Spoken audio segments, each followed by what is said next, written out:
सबके अपने YouTube channel Siddharth UPSI में आज हम स्टार्ट करने वाले हैं जो हमारी इंडिया की नदी है उन सभी के विषय में। तो आइए हम सीरियल वाइज चलेंगे कौन कौन सी नदियां हैं हमारे इंडिया में जो प्रवाहित होती हैं। ठीक है, तो चलिए स्टार्ट करते हैं वीडियो को।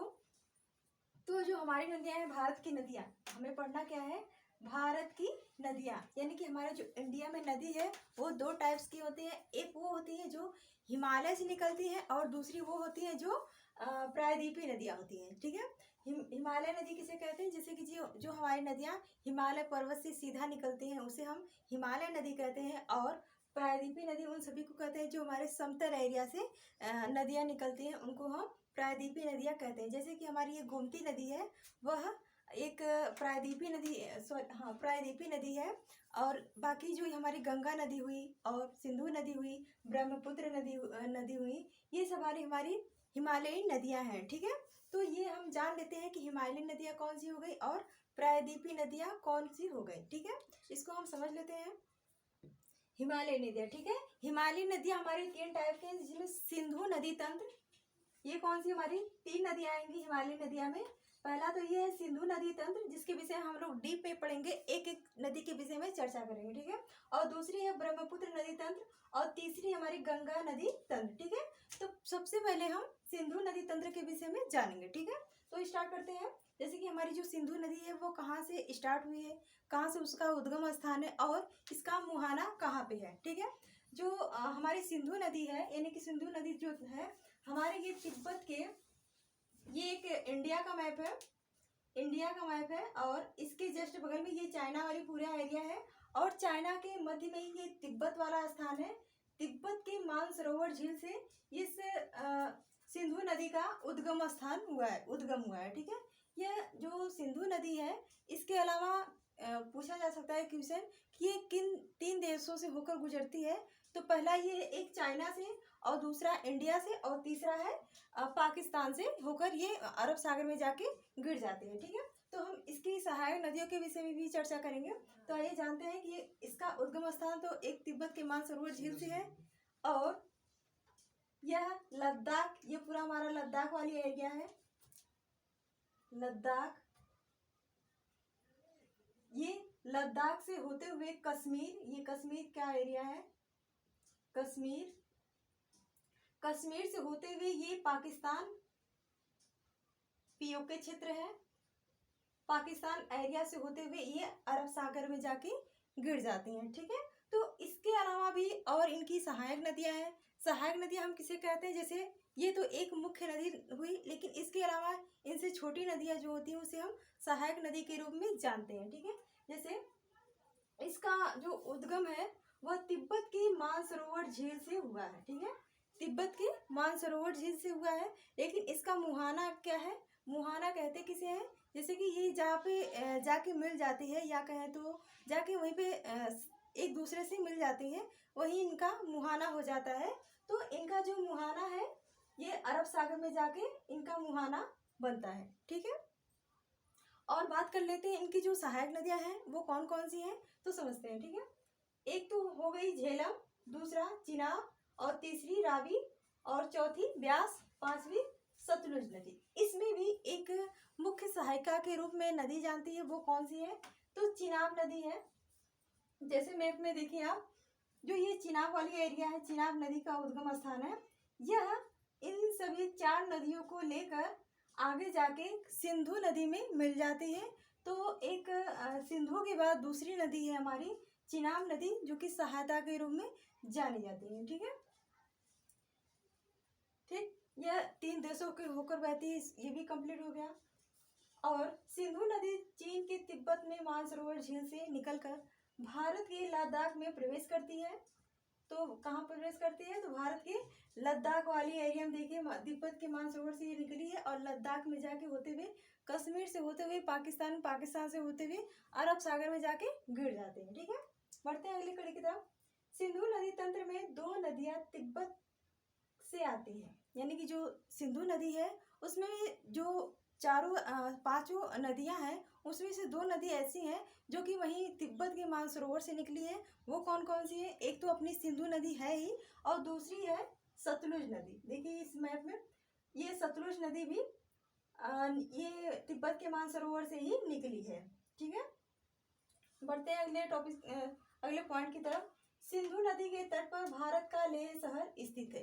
यानी कि जो हमारी सिंधु नदी है वह जो लेह शहर है लद्दाख का, वह उसी के किनारे बसा हुआ है, लेह शहर। ठीक है, यहाँ पे आपका देखिए, ये जैसे सिंधु नदी जा रही है तो यहीं पे आपका ये लेह शहर है।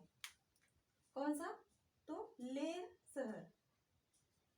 शहर यहाँ पे स्थित है। ठीक है, बात करें इसकी, ये तो हो गया उद्गम स्थान और सहायक नदियाँ और मुहाना इसका। और बात करें इसकी कि ये कितना किलोमीटर बहती है, तो ये इसका भारत में कितना किलोमीटर बहती है और इसकी टोटल लंबाई के विषय में बढ़ते हैं। ठीक है, सिंधु नदी तंत्र के जल को लेकर भारत और पाकिस्तान के बीच एक, इसके अलावा भी एक इसमें 1960 में विवाद हुआ था सिंधु जल समझौता के विषय में। ठीक है, उसका नाम था सिंधु जल समझौता 1960 में। तो कब हुआ था? 1960 में सिंधु जल समझौता हुआ था। तो उस समय अगर पूछ लिया जाए एग्जाम में कि जो हमारे इंडिया में सिंधु जल समझौता हुआ था तो उस टाइम के हमारे इंडिया के राष्ट्रपति कौन थे, तो आपके राष्ट्रपति हो जाएंगे जवाहरलाल नेहरू। ठीक है, हमारे इंडिया के राष्ट्रपति नहीं, प्रधानमंत्री, हमारे इंडिया के प्रधानमंत्री थे जवाहरलाल नेहरू जी। और पाकिस्तान के थे राष्ट्रपति आयूब खान जी। अगर एग्जाम में पूछ लिया जाए कि 1960 में सिंधु जल समझौता के समय हमारे इंडिया के पीएम कौन थे, यानी कि प्रधानमंत्री कौन थे, तो हमारे हो जाएंगे जवाहरलाल नेहरू जी। अगर बात की जाए पाकिस्तान के राष्ट्रपति की, तो वो हो जाएंगे आयूब खान जी। ठीक है, कौन? तो आयूब खान जी हो जाएंगे पाकिस्तान के राष्ट्रपति। ठीक है, तो ये रहा एक सिंधु जल समझौता। लेकिन इसके विषय में और समझते हैं। इसके बाद क्या हुआ कि 6 नदियां तो थी ही, सिंधु, झेलम, चिनाब, रावी, ब्यास, सतलुज, ये 6 नदियां थी। लेकिन इनको 1960 में विभाजित कर दिया। विभाजित करने के बाद ये कहा गया कि 3 नदियां आप ले लीजिए और 3 नदियां पाकिस्तान को दिया जाएगा। ठीक है, तो हमारी जो इंडिया के कौन सी 3 नदियां हैं और पाकिस्तान की कौन सी 3 नदियां हैं, इनके विषय में जानेंगे। ठीक है, जो सिंधु, झेलम, चिनाब नदी है वह पीओके क्षेत्र का है, यानी कि पाकिस्तान क्षेत्र का है, और बसती है रावी, ब्यास, सतलुज। रावी, ब्यास, सतलुज ये हमारी इंडिया की नदियां हैं। ठीक है, ठीक, यहाँ तक तो लगता है समझ में आ गया। अब आगे बढ़ते हैं। तो इसके अलावा जो सेकंड नंबर पे आती है चिनाब, भी एक सहायक नदी के रूप में जानी जाती है। तो इसके विषय में समझे कि इसका उद्गम स्थान कहाँ है और इसका मुहाना कहाँ पर है। ठीक है, जो चिनाब नदी है उसका उद्गम स्थान है बड़ा नाचा दर्रे से ये निकलती हुई, और इसका मुहाना है सिंधु नदी में। तो कौन सी नदी में? सिंधु नदी में जाके मिल जाती है। ठीक है, और भी इसके कई सारे सहायक नदियां हैं, उन सभी के विषय में समझ लेते हैं कि वो उनका उद्गम स्थान कहाँ है और ये इनका मुहाना कहाँ है और यह किस शहर के नज़दीक स्थित है। ठीक है, तो इसके बाद आता है झेलम नदी। ठीक है, इसका जो उद्गम स्थान है वह बेरीनाग झील, यानी कि बेरीनाग झील वे जम्मू कश्मीर में पड़ता है, वहीं से इसका उद्गम स्थान है और ये आगे जाके चिनाब नदी में मिल जाती है। ठीक है, तो श्रीनगर यह इसी झेलम नदी के किनारे पर ही बसा है। जो हमारा श्रीनगर एरिया वाला क्षेत्र है, श्रीनगर एक शहर है, सिटी है, वह झेलम नदी के पास ही स्थित है। ठीक है, बात करते हैं तीसरी नदी की। तो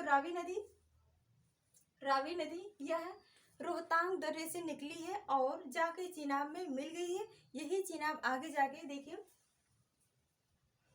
ये रावी निकली है और जाके चिनाब में मिलती हुई यह सिंधु नदी में मिलती है और सिंधु जाके अरब सागर में मिल जाती है। इसका मुहाना अरब सागर में हो जाता है। ठीक है, और ये जो रावी नदी के तट पे कौन सा शहर बसा हुआ है, जैसे एग्जाम में पूछ लिया जाए, कई सारे एग्जाम में पूछे गए हैं, जैसे MTS, CHSL, CGL, UPSI, UP police, इन सभी एग्जाम में पूछे गए हैं कि जो यह आपका लाहौर शहर है, यानी कि लाहौर है, ये किस नदी के तट पर बसा है। ऐसे कई सारे क्वेश्चन पूछे जा सकते हैं कि कौन सा शहर किस नदी के किनारे पे बसा है। तो हम लोग इस टॉपिक के विषय में सभी डिटेल्स में समझेंगे। ठीक है, तो हमारा जो लाहौर शहर है वह रावी नदी के तट पर स्थित हुए। जैसे कि हमारा जौनपुर जो है वो गोमती नदी के तट पर स्थित है, लेकिन जो लाहौर है वह रावी नदी के तट पर स्थित है। ठीक है, बढ़ते हैं अगले टॉपिक तरफ। आता है थर्ड पे सतलुज। ठीक है, सतलुज, सतलुज नदी। यह भी एक राजस्थान यानी कि तिब्बत के मानसरोवर झील से निकली है। ये देखिए आपका तिब्बत का मानसरोवर झील है और यहीं से ये सतलुज नदी भी निकलती है। इस तरफ से आती हुई ये जाके आगे सिंधु नदी में मिल जाती है। ठीक है, और इसकी बात करें मुहाना का, तो ये भी सिंधु नदी में जाके इसका मुहाना बनता है। ठीक है, तो अगर एग्जाम में पूछ लिया जाए कि भाखड़ा बांध जो है किस नदी पर बना है, जो भाखड़ा नांगल बांध है वह किस नदी पे बना है, तो हमारी ये सतलुज नदी पे भाखड़ा बांध बना है। ठीक है, बढ़ते हैं अगले नदी की तरफ। ब्यास। ब्यास ये कहाँ से इसका उद्गम स्थान है, तो इसका जो ब्यास का उद्गम स्थान है वह रोहतांग दर्रे से है और इसका मुहाना वही हमारे चिनाब नदी में जाके मिल जाता है और चिनाब नदी आगे जाके हमारे सिंधु नदी में मिल जाती है। सिंधु जाके अरब सागर में गिर जाती है, वहीं से इसका मुहाना समाप्त हो जाता है। ठीक है, तो ये रहे हमारे सभी नदियाँ जो कि हिमालयी नदियाँ हैं। और इसके आगे और समझेंगे कि पंजाब के हरिके क्षेत्र में, पंजाब के हरिके क्षेत्र में सतलुज एवं ब्यास का संगम होता है। वहीं से भारत की सबसे लंबी नहर इंदिरा गांधी नहर निकलती है। यही जो पंजाब का हरिके क्षेत्र है वहां पे सतलुज एवं ब्यास का संगम होता है। जैसे पंजाब का हरिके जो क्षेत्र है, एक तो इधर से आएगी ब्यास, ब्यास और दूसरी सतलुज। ठीक है, सतलुज, सतलुज नदी, यह दोनों आके जब मिलेंगी तो यहीं पे इंदिरा गांधी, इंदिरा गांधी नहर, ठीक है, इंदिरा गांधी नहर का निर्माण होता है। लेकिन किन किन नदियों से होता है, तो ब्यास और सतलुज नदी के, ब्यास और सतलुज नदी के संगम से ही हमारी इंदिरा गांधी नहर का निर्माण होता है और यह भारत की सबसे लंबी नहर के रूप में जानी जाती है। तो ये हमारा पूरा सिंधु नदी तंत्र हुआ। और ठीक इसके बाद हम लोग पढ़ेंगे ब्रह्मपुत्र नदी तंत्र। ठीक है, तो इस प्रकार से हम मैप वाइज चलेंगे तो ज़्यादा हमें लोग को समझ में आएगा और टॉपिक्स को पूरा क्लियर करते हुए चलेंगे और सिलेबस को जल्दी समाप्त करेंगे यूपीएसआई का। और वैकेंसी भी लगभग नज़दीक ही है। और इस तरह से ये सिंधु नदी तंत्र समाप्त होती है। इसके दूसरे वीडियो में लाएंगे हम ब्रह्मपुत्र नदी तंत्र। तो थैंक्स फॉर वॉचिंग। जय हिंद, धन्यवाद।